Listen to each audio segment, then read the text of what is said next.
အစီအစဉ်အရစကိုင်းတိုင်းဒေသကြီးစကိုင်းမြို့နယ်ပညာရေးတာဝန်ခံဆရာစမစ်မှအမှာစကားပြောကြားမည့်အစီအစဉ်ပဲဖြစ်ပါရဲ့ရှင်။တို့ဖြစ်ပါ၍အမှာစကားပြောကြားပေးပါရန်စကိုင်းတိုင်းဒေသကြီးစကိုင်းမြို့နယ်ပညာရေးတာဝန်ခံဆရာစမစ်အားလေးစားစွာဖြင့်ဖိတ်ကြားအပ်ပါရဲ့ရှင်ဟုတ်ကဲ့ပါအခုလိုကျွန်တော်တို့စကိုင်းဖက်ဒရယ်စကူးရဲ့98ကြိမ်မြောက်လွတ်လပ်ရေးနေ့အထိမ်းအမှတ်ခမ်းနားမှာတက်ရောက်စကားပြောသခွင့်ရတဲ့အတွက်ဂုဏ်ယူဝမ်းသာမိပါတယ်နောက်ပြီးတော့ကြွရောက်လာတဲ့ဒီစကိုင်းဖက်ဒရယ်ယူနစ်ကတာဝန်ရှိသူများအထူးဧည့်သည်တော်များကျောင်းသားမိဘများကျောင်းသားကျောင်းသူများအားလုံးကိုလည်းစိတ်ချမ်းသာခြင်းကိုယ်ရေးကျန်းမာခြင်းနဲ့ပြည့်စုံကြပါစေလို့ဆုတောင်းမေတ္တာပို့သအပ်ပါတယ်ကျွန်တော်ကတော့စကိုင်းမြို့နယ်အခြေခံပညာရေးဘုတ်ဖွဲ့ရဲ့တာဝန်ခံဆရာစမစ်ဖြစ်ပါတယ်ကျွန်တော်တို့ဘုတ်ဖွဲ့အနေနဲ့ဖက်ဒရယ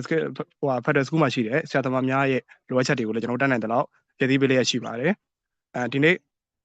ကျွန်တော်အမှာစကားပြောတယ်ဆိုတာထက်ပေါ့နော်ပထမဆုံးပန်ကြားလိုတာကကျွန်တော်အနေနဲ့ဒီ public speaking ဘိုင်းမှာအရင်တော့အလုံးဝအားနေခဲ့တယ်ပေါ့နော်ဒီတော်လိုင်းရေးကာလမှာကျွန်တော်ဒီလိုမျိုးပြောရတာဖြစ်တဲ့အတွက်စကားပြောတဲ့အခါမှာအလောတကြီးဖြစ်တာဖြစ်ဖြစ်မရှင်းတာဖြစ်ခဲ့ရင်တိကျနားထောင်ပေးကြပါလို့ကျွန်တော်ဥစွာမြတ်တာရက်ခံလိုပါတယ်ဒီနေ့ကျွန်တော်ပြောလိုတာကတော့လူကြီးမိဘတွေဆိုတာထက်ပေါ့နော်ကျွန်တော်ထက်တက်ပြီးတဲ့ပညာရှင်တွေလည်းရှိနေတာဖြစ်တဲ့အတွက်လူကြီးမိဘတွေဆိုတာထက်ကျွန်တော်ရဲ့ညီငယ်ညီမငယ်ကျောင်းသားလူငယ်တွေကိုပဲကျွန်တော်သိခဲ့တဲ့အသိပညာတွေကို knowledge sharing လုပ်ပေးနေတာဖြစ်ပါတယ်ပေါ့နော်knowledge sharing လုပ်ပေးတဲ့အခါမှာဒီလွတ်လပ်ရေးနဲ့ပတ်သက်ပြီးတော့ကျွန်တော်ကြုံတွေ့ခံစားခဲ့ရတဲ့အသိပညာတွေကိုအနှစ်ချုပ်ပေါ့နော်တော်တော်နဲ့လိုရင်းပဲကျွန်တော်ပြောသွားမှာဖြစ်ပါတယ်ခုနဆရာကြီးဦးစောလာနေပြောသွားလို့ပေါ့နော်လွတ်လပ်ရေးနေပေါ့နော်လွတ်လပ်ရေးနဲ့ပတ်သက်တာကျွန်တော်ငယ်ငယ်တုန်းကလည်းကျွန်တော်ကိုယ်တိုင်လည်းကျောင်းတွေမှာကျင်းပတဲ့စာရေးစာကုန်းပြိုင်ပွဲတွေကြပြရုပ်ပြိုင်ပွဲတွေမာသွန်ပြေးပြိုင်ပွဲတွေမှာကျွန်တော်ကိုယ်တိုင်ပါဝင်ဆင်နွှဲခဲ့မှုတယ်ပေါ့နော်ငယ်တုန်းကအသီးကတော့1948ဇန်နဝါရီလ4ရက်နေ့မှာမြန်မာနိုင်ငံကဗြိတိရှလက်ထက်ကနေပြီးလွတ်လပ်ရေးရခဲ့တယ်ဗိုလ်ချုပ်အောင်ဆန်းတို့လောက်ကြံခံပြီးမှရခဲ့တယ်အဲ့လောက်ပဲကျွန်တော်အခြေခံသိခဲ့တယ်ပေါ့နော်ဒီတော်လိုင်းရေးထဲမှာတောင်းတနေရနေပါဝင်ပတ်သက်ပြီးနောက်ပိုင်းလေးလာပြီးတဲ့နောက်ပိုင်းမှာကြုံတွေ့ခံစားခဲ့ရတာဗာလဲဆိုတော့ခုနဆရာကြီးဦးစောလိုင်းသိမေးသွားတဲ့မေးခွန်းနဲ့ကျွန်တော်တို့နဲ့အတူတူဖြစ်နေတယ်ပေါ့နော်ကျွန်တော်မြန်မာနိုင်ငံရဲ့လွတ်လပ်ရေးကတကယ်ရောရခဲ့ရဲ့လားတကယ်ရောရပြီလားပေါ့နော်အဲ့မေးခွန်းတွေကိုကျွန်တော်အများတန်းမေးမိတယ်ပေါ့နော်အဲ့ဒါမှခုတက်ရောက်လာကျွန်တော်ရဲ့ညီငယ်ညီမငယ်တွေကိုလည်းအဲ့လိုမျိုးအဲ့မေးခွန်းလေးကိုကျွန်တော်ထပ်ပြီးမေးရမယ်အဲ့လိုအဲ့မေးခွန်းကိုပြန်ဖြေမယ်ဆိုရင်တော့တကယ်လွတ်လပ်ရေးမရခဲ့ဘူးလို့ပြောလို့ရတယ်နော်တမိုင်းကိုတစ်ပတ်ပြန်ချုပ်ကြည့်မယ်ဆိုရင်ကျွန်တော်တို့အရင်တော့မြန်မာဘီရင်တွေပေါ့နော်ဂုံးပေါင်မင်းဆက်တို့ကကိုတီကိုနန်ကိုကျငန်းနဲ့အုပ်ချုပ်ခဲ့ကြတယ်အဲ့ဒီနောက်မှာ1824 52 1885မှာ3ချိန်ဗြိတိရှတွေကျူးကျော်စစ်ဆင်နွှဲပြီးတော့မြန်မာနိုင်ငံကိုသူတို့လာအောင်ကိုလိုနီနယ်ချက်ပြီးတော့ဂျုံပြုတ်ခဲ့တယ်ထားပါတော့နော်အဲ့လိုဖြစ်ခဲ့တယ်အဲ့လိုဖြစ်ခဲ့ပြီးတဲ့နောက်ပိုင်းမှာကျွန်တော်တို့ကဗိုလ်ချုပ်အောင်ဆန်းဦးဆောင်တဲ့ရဲဘော်3ချိန်ဖွဲ့ဟာဂျပန်နိုင်ငံဟိုင်နန်ကျွန်းကိုသွားပြီးတော့စစ်ပညာတွေသင်ပြီးတော့ဒုတိယကမ္ဘာစစ်ပေါ့နော်1940ကနေ45အတွင်းမှာပြန်လာပြီးတော့ဂျပန်နေနဲ့ပြန်လာပြီးအင်္ဂလိပ်တွေကိုတိုက်ထုတ်တယ်အဲ့မှာဂျပန်တွေကပြန်ပြီးတော့အင်္ဂလိပ်တွေတက်ပို့ဆိုးပြီးတော့မြန်မာနိုင်ငံကိုဆေးရနာရှင်ဆန်ဆန်အုပ်ချုပ်တာကိုတွေ့တဲ့အတွက်အင်္ဂလိပ်နဲ့ပြန်ပေါင်းပြီးတော့တော်လန်ရတယ်ပေါ့နော်ပြောမယ်ဆိုတော့မြန်မာနိုင်ငံရဲ့သမိုင်းကလုံးဝ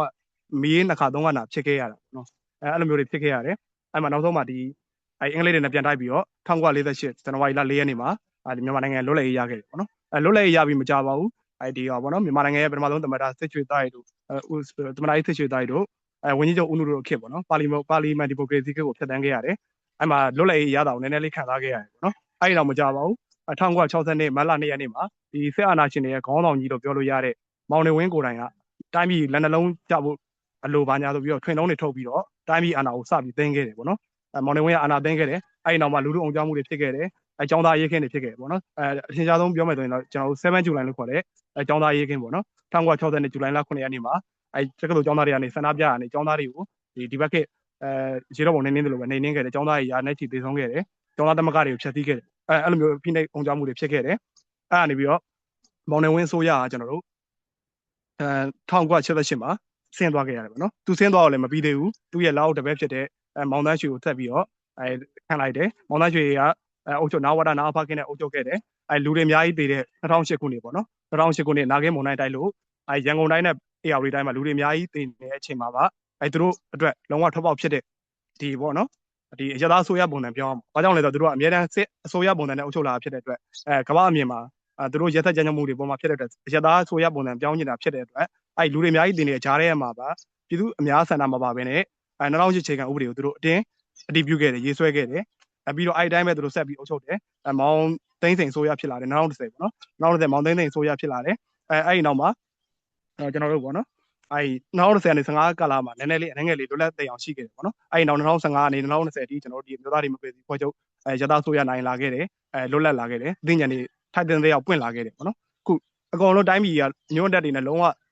ဝေစာနေတဲ့အချိန်ကြမှာဒီ2021မှာပြန်ပြီးတော့အာဏာသိမ်းခဲ့တယ်ပေါ့နော်အဲကြောင့်အဲ့ဖြစ်စဉ်ကြီးတစ်ခုလုံးပြန်ပြီးအနစ်ချုပ်လိုက်မယ်ဆိုရင်ကျွန်တော်နိုင်ငံကတကယ်လည်းမလွတ်လပ်ခဲ့သေးဘူးပေါ့နော်လွတ်လည်းမလွတ်လပ်သေးဘူးအဲကြတော့တကယ်အမှန်တကယ်လွတ်လပ်အောင်လည်းအခုကျွန်တော်တို့နိုင်ရပေါ့နော်အမှုပညာရှင်တွေဆိုရင်လည်းသူတို့အမှုပညာရှင်လျောက်တက်သည့်ပညာရှင်တွေကလည်းသူတို့ကျွမ်းကျင်တဲ့ခန္ဓာအလိုက်တာဝန်ထမ်းဆောင်နေကြတယ်ပေါ့နော်တော်လန်နေကြတယ်ပေါ့အဲကြောင့်ကျွန်တော်ပြောချင်တာကျွန်တော်ရဲ့ညီမငယ်တွေအနေနဲ့လည်းဒီတိုင်းခက်ဆက်သက်ပေါ့နော်တိုင်းပြည်မှာဖြစ်ပျက်ခဲ့တာတွေသိဖို့ဆိုရင်ဘာလုပ်ရမလဲဆိုရင်စာအုပ်စာပေတွေများများဖတ်ဖို့လိုအပ်တယ်လေ့လာဖို့လိုအပ်တယ်တက်သည့်ပညာရှင်တွေပြောတဲ့ဟာတွေကိုနားထောင်ဖို့လိုအပ်တယ်လိုက်နာကျင့်သုံးဖို့လိုအပ်တယ်ပေါ့နော်နောက်ပြီးကျွန်တော်ကိုယ်တိုင်နားလည်ထားတဲ့လွတ်လပ်မှုဆိုတာဘာလဲဆိုတော့လွတ်လပ်မှုဆိုတာကိုယ်တိုင်ကျင့်ယူရမှာပေါ့နော်ကိုယ်တိုင်ကလွတ်လပ်ချင်ပြီးတော့သူများကိုဖိနှိပ်ထားရင်လည်းလွတ်လပ်မှုမဟုတ်ဘူးအဲကြောင့်လွတ်လပ်မှုဆိုတဲ့အဓိပ္ပာယ်ကကိုယ်တိုင်လည်းကျင့်သုံးရမယ်။မြောက်လည်းလွတ်လပ်ခွင့်ပေးရမယ်နော်။အဲ့လိုမျိုးတွေပေါ့ဗျာ။အဲ့လိုမျိုးဖြစ်အောင်လေးလာရမယ်။မိဘတွေအနေနဲ့လည်းကလေးတွေရဲ့အနာဂတ်အတွက်ဝိုင်းဝန်းပံ့ပိုးပေးဖို့လိုအပ်တယ်ဆိုတဲ့အကြောင်းပြောကြားလိုပါတယ်။ဟုတ်ကဲ့ပါဗျာဒီလောက်ပါပဲဗျာကျေးဇူးတင်ပါတယ်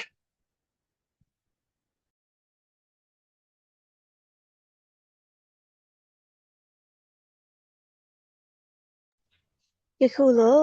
အမှားစကားပြောကြားပေးသွားပါတော့စကိုင်းတိုင်းဒေသကြီးစကိုင်းမြို့နယ်ပညာရေးတာဝန်ခံဆရာစမစ်အားအထူးပင်ကျေးဇူးတင်ရှိပါရဲ့ရှင်။